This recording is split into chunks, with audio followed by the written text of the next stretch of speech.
Bienvenido a nuestro curso virtual de control de gestión en este segundo cuatrimestre del 2020.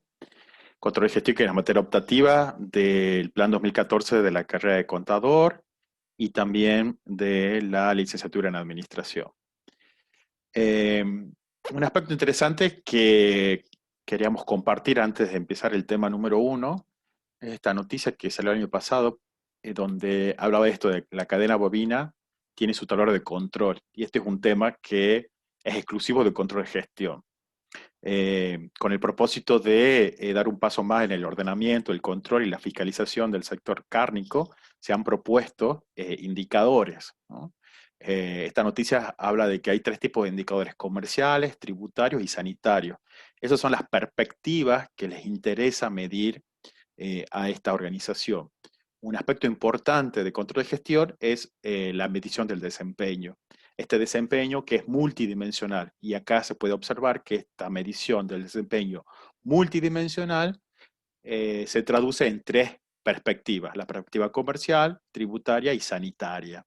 Dentro de cada perspectiva se van a analizar distintos aspectos a través de algunas mediciones. Interesante esta noticia, donde pone de relieve la importancia del control de gestión, especialmente en este sector, en esta cadena agroindustrial. Con respecto al tema 1, el tema 1 es control de gestión, en la presentación de nuestra disciplina.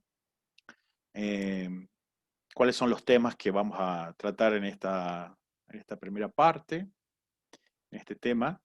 Es un tema clave, es la arquitectura organizacional, porque surge la necesidad de control de gestión o control gerencial en las empresas, las organizaciones, el concepto del control de gestión y los conceptos de estructura organizacional y descentralización.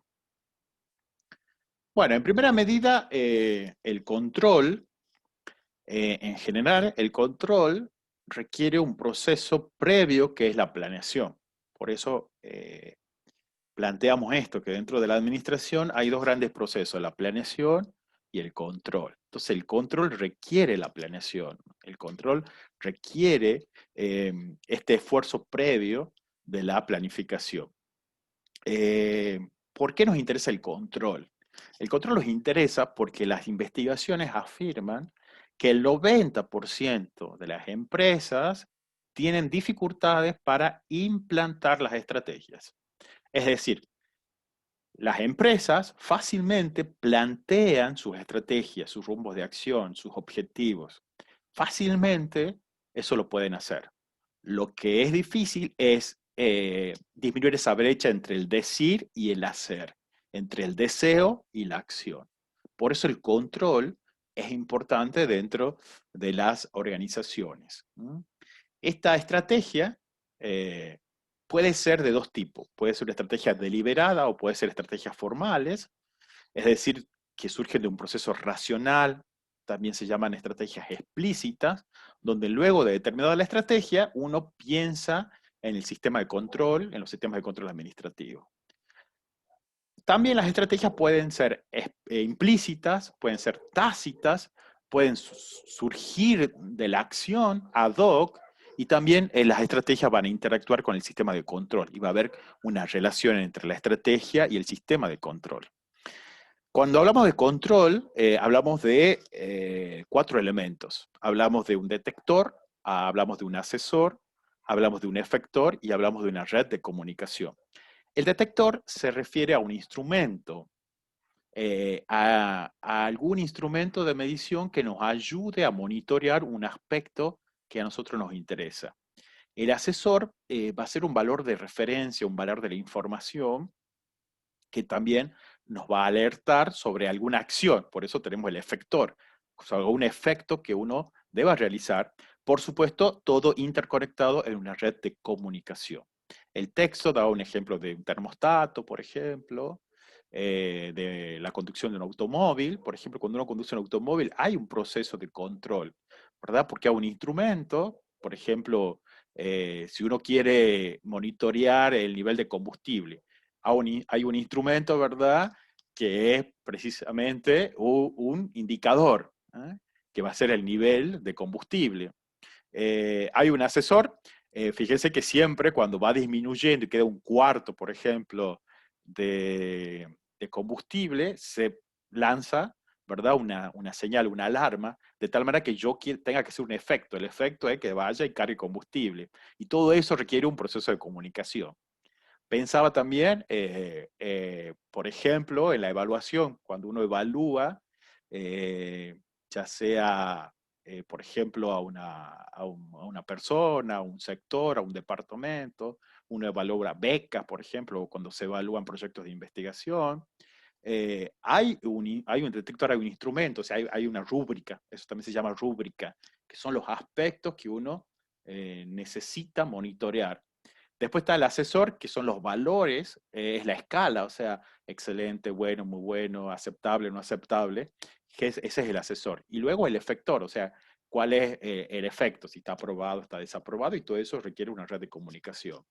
Es interesante eso, por ejemplo, piensen en las clases, en las asistencias, o piensen en las materias, cuando yo acabo de decir, bueno, la materia se aprueba con 6, entonces va a haber instancia, o sea, va a haber un aparato de detección que es un instrumento, por ejemplo, un autocuestionario.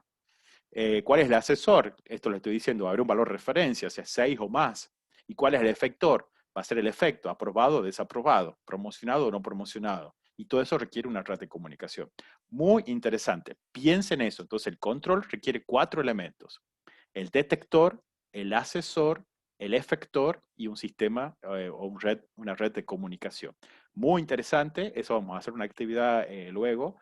Eh, cómo podemos identificar estos elementos de control en las empresas, en las organizaciones o en algunas situaciones que ustedes vayan experimentando. También es importante eh, tener en cuenta, cuando hablamos de control, lo que es el concepto de gestión. El concepto de gestión que está asociado con administración. Ya sabemos que las organizaciones es un grupo de personas que logran metas. Y en este proceso de control, nosotros hablamos del control de gestión porque queremos, por sobre todo, ayudar a los gerentes a que cuenten con herramientas o técnicas que sirvan para implementar, para ejecutar las estrategias. Eh, la administración se refiere a este proceso, al proceso por el cual uno gestiona los recursos a través de las personas, a través del dinero, a través de los recursos económicos, financieros, materiales, para lograr las metas organizacionales. Al fin y al cabo, para lograr la estrategia que se ha formulado. Y todo eso está enmarcado en un sistema, ¿verdad? En un sistema que es la manera prescripta y repetitiva por la cual se realiza una actividad, ¿no? Entonces va a haber actividades que son sistemáticas y actividades no sistemáticas. Las actividades sistemáticas son aquellas actividades prescriptas, enumeradas. También cuando hablamos de sistema hablamos de un conjunto de elementos interrelacionados. Entonces es importante, ¿por qué estos tres elementos? Tres elementos nos están hablando del sistema de control de gestión. Cuando uno quiere definir los sistemas de control-gestión, vamos a definir el concepto de qué es el control, qué es la gestión y qué es un sistema. Y con las definiciones de estos tres elementos, podemos darnos una idea de lo que es el sistema de control de gestión. ¿Y qué es el sistema de control de gestión? Un sistema de control de gestión va a ser un conjunto de herramientas, de técnicas, de procedimientos que van a servir o que tienen como propósito fundamental influir en el comportamiento de las personas, de los individuos, para implementar la estrategia. Porque a un gerente nosotros tenemos que plantear, ubicar que el control de gestión sirve para los gerentes, para aquellos que lideran una organización, lideran un equipo, para aquellos que tienen a cargo un departamento, un área. Entonces ellos necesitan gestionar y necesitan que las cosas se hagan. Eh, Sería interesante saber si tienen esta experiencia de lo que es un gerente, ¿no? Gerente no es el que tiene lo que tiene la oficina y tiene eh, el recuadrito gerente, sino gerente es toda persona que a través de gestionar su propio tiempo, de trabajar con otras personas, de manejar recursos, debe lograr objetivos. Y esos objetivos tienen una relación directa con una estrategia que puede ser explícita o implícita. Muy interesante esto. Vamos a reflexionarlo ya luego en pequeños grupos para ver si a ustedes se les ocurren algunas ideas de esto. Porque es importante e interesante pensar ejemplos de estas situaciones. Otro aspecto importante del control de gestión es que el control de gestión, ¿a qué se refiere? Se refiere a la planificación. Hay una relación directa con la planificación. Yo no puedo hacer control de gestión si no hay un proceso de planificación estratégica, ya sea explícito o implícito. Siempre hay una estrategia, sea comunicada o no comunicada. Siempre hay un rumbo. Siempre se dirige hacia algún lado la organización o la empresa. Entonces, el control de gestión está íntimamente relacionado con la planificación. También el control de gestión está relacionado con la coordinación. Hay un autor que me gusta mucho que es Kunz. Kunz, cuando tiene que definir administración, dice, administrar es coordinar. Eso dice Kunz. Entonces, el control de gestión tiene que ver con la coordinación, porque le estoy diciendo esto, el control de gestión sirve para aplicar técnicas, herramientas, procedimientos, de tal manera que uno puede influir en el comportamiento de las personas y coordinar que todo ese trabajo, todo el esfuerzo organizacional de verdad vaya en pos de las metas organizacionales. Eso es importante. Por sobre todo también el control de gestión tiene un amplio espectro dentro de la comunicación. La comunicación que es un proceso clave dentro de las organizaciones y de las empresas. A mí me gusta un autor, Rafael Echeverría, que en su libro Ontología del Lenguaje dice esto, ¿no? Él dice para los sociólogos, dice, un sociólogo jamás podrá comprender cabalmente el fenómeno sociológico si no entiende que es un fenómeno lingüístico. Entonces yo leía a ese autor y yo pensaba para nosotros administradores que un administrador nunca va a entender cabalmente, nunca va a interpretar, nunca va a comprender cabalmente la organización y la empresa si no entiende que el fenómeno organizacional es un fenómeno lingüístico. Interesante para que reflexionemos y pensemos eso, ¿no? Bueno, el control de gestión también tiene amplia relación con la comunicación. Bueno, el control de gestión tiene una relación con la evaluación. ¿Por qué? Porque decíamos, el control de gestión tiene que ver con la medición del desempeño y en el fondo con la evaluación del desempeño. ¿Ah? Este desempeño que tiene que ver con el grado en el cual yo logro las metas. Porque eso es el desempeño. Ah, pero ¿qué metas? Ah, eso es una buena pregunta, porque las metas pueden ser traducidas de distintas formas. ¿Ah? No solamente metas financieras, sino metas financieras y metas no financieras. También el control de gestión tiene que ver con la toma de decisiones, porque el control de gestión tiene que ver con los cursos de acción que se van tomando en este proceso de coordinación para lograr las metas, los objetivos que la organización se plantea. Y finalmente, ¿qué dijimos? El control de gestión es el conjunto de técnicas y herramientas que usa un gerente para influir, para la influencia. Muy bien, la influencia que tiene una amplia relación con el poder y una amplia relación con los procesos de liderazgo. Entonces, el control de gestión atraviesa todas estas dimensiones que son, por supuesto, propias del campo del management, de la administración, de la gestión de empresas. Así que bueno, un poco estos son aspectos importantes para ir reflexionando que nos van a servir para entender algunos casos que vamos a plantear para resolver. Eh, este gráfico que ilustra esto. La administración estratégica, que es un campo de la administración como disciplina surge en el siglo XX y va pasando por algunas escuelas. Está la escuela de la administración científica con Taylor, ¿verdad? Taylor, Fayol. Después aparece la escuela de las relaciones humanas con Elton Mayo. Luego aparece la escuela de la burocracia con Weber. Después aparece la escuela de la administración científica o de la investigación operativa, que es la escuela neoclásica también, que vuelve a Taylor nuevamente, ya aplicando algunos instrumentos matemáticos y estadísticos. Luego surge la teoría general de sistemas, Y luego aparece en la década del 80 con Michael Porter esta escuela de la administración estratégica. La escuela de la administración estratégica afirma que hay como dos grandes procesos dentro de la empresa y de la organización. Hay un proceso de formulación estratégica y un proceso de implantación estratégica, ejecución estratégica, implementación estratégica. Eso dice. Entonces, por un lado tenemos la formulación de la estrategia. Los alumnos de administración tienen una materia que se llama Dirección Estratégica 1, donde profundizan este concepto. La estrategia, es decir, el rumbo de la organización, hacia dónde quiere ir la organización. Y luego hay mecanismos de implantación estratégica.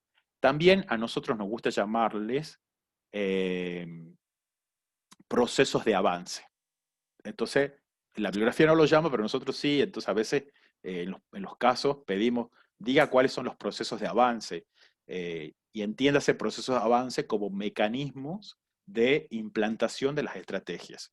Entonces, dentro de los mecanismos de implantación estratégica se encuentra el control de gestión, se encuentra la estructura, entendido como diseño organizacional, con la dinámica estructura-proceso, la gestión de las personas, o sea, el área de recursos humanos, y la cultura, como un gran componente también de los mecanismos de implantación estratégica, o también nosotros les llamamos procesos de avance. Todo esto, por supuesto, para lograr resultados. Esas metas que yo me propongo, los quiero lograr. Es lo que decía. La estrategia sería como la aspiración, el sueño. La estrategia sería el deseo, el decir. En cambio, los resultados es el hecho, es la realidad, es el hacer, es lo que realmente se hace. Por supuesto, a uno le interesa disminuir la brecha entre lo dicho y lo hecho. Entonces es importante eso. Y cómo disminuimos esta brecha entre el decir y el hacer a través de los mecanismos de implementación o mecanismos de implantación estratégica, también llamados procesos de avance.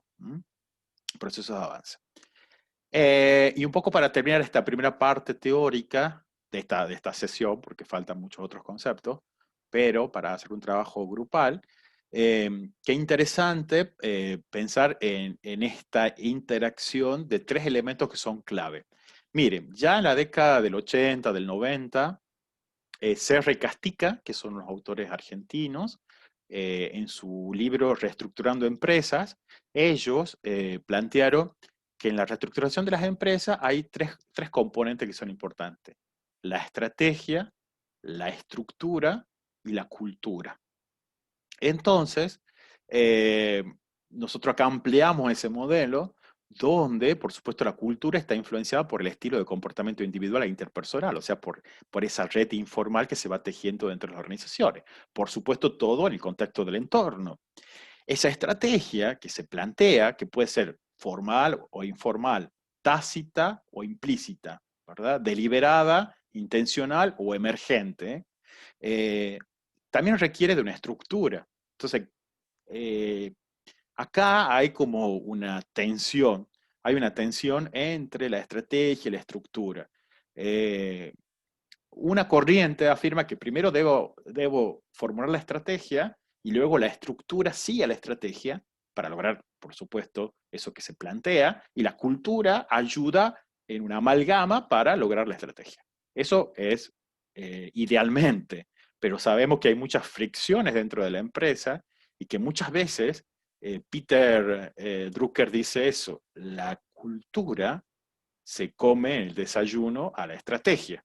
¿Qué quiere decir esto? Que yo para implementar una estrategia tengo que comprender el entorno interno, el microclima organizacional, junto con el entorno externo. Porque ¿por qué plantea la estrategia? Uno plantea la estrategia cuando uno percibe un peligro inminente del entorno. Entonces, como hay peligros en el entorno, yo debo aplicar herramientas para disminuir esos peligros. Por eso vamos a tener, por ejemplo, el análisis FODA, que analiza el ambiente interno y el ambiente externo. Y el ambiente externo analiza las oportunidades y las amenazas, y el ambiente interno identifica las fortalezas y las debilidades y plantea estrategias.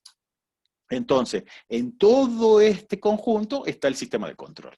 El sistema de control que nos ayuda a lograr los resultados que se han planteado en la estrategia. El sistema de control interactúa con la estructura organizacional, interactúa con la estrategia, interactúa con la cultura organizacional. Y acá aparece un concepto que no lo dice la bibliografía, sino que lo explicamos nosotros, que se llama arquitectura organizacional. ¿Y qué es la arquitectura organizacional? La arquitectura organizacional es lo que sostiene la estrategia, porque viene la estrategia, entonces yo necesito una arquitectura organizacional que me ayude a implementar esa estrategia. Y la arquitectura organizacional está compuesta por tres elementos.